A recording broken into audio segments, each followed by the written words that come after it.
မမိတ်ဆွေသူတော်စင်သူတော်ကောင်းအပေါင်းလို့ရှင်မြတ်စွာဘုရားသခင်ဟာတန်တုတိတမေတော်မိနတ်သားကိုအကြောင်းပြု၍ကျေးဇူးဆက်ရန်လို့ငါတရားမင်းဆံယာ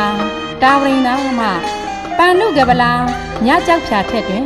ပရင်းသုံးတော်မူပြီးဓမ္မသင်္ကနီ12ရက်ဝီပင်း12ရက်ဓာရုကထာ6ရက်ပုဂ္ဂလပြည့်ညက်9ရက်ကထာဝတ္ထု10ရက်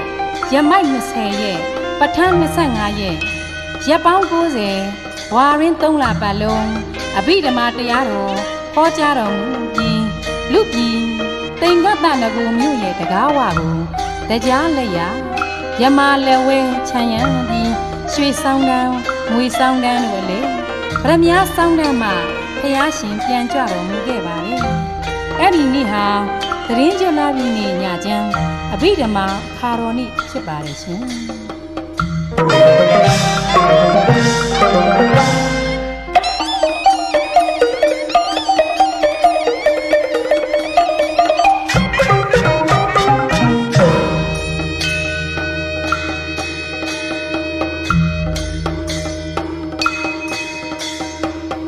ပန်းကြံမြတ်တူရာဒီခေါ်အာသာဝရီမျောလင်းလို့တရင်ကျပွဲတော်မြတ်စင်ကနဝရိန္ဒာပေါ်မေတော်မိတ်နတ်သာမြတ်ကြီးသူတော်ဆက်လီပါကနောမြတ်ဒီကနာတော်ဘဂဝါစီနာမဟာဗိဓမ္မာတရားမြ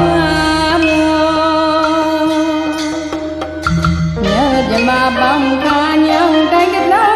ပေါင်းစုရတော်ဓမ္မတရားတော်နာကြောင်းတော်ကျွတ်တန်းဝင်ကြပြီကိမာတော်မြတ်မြမပေါင်းခါ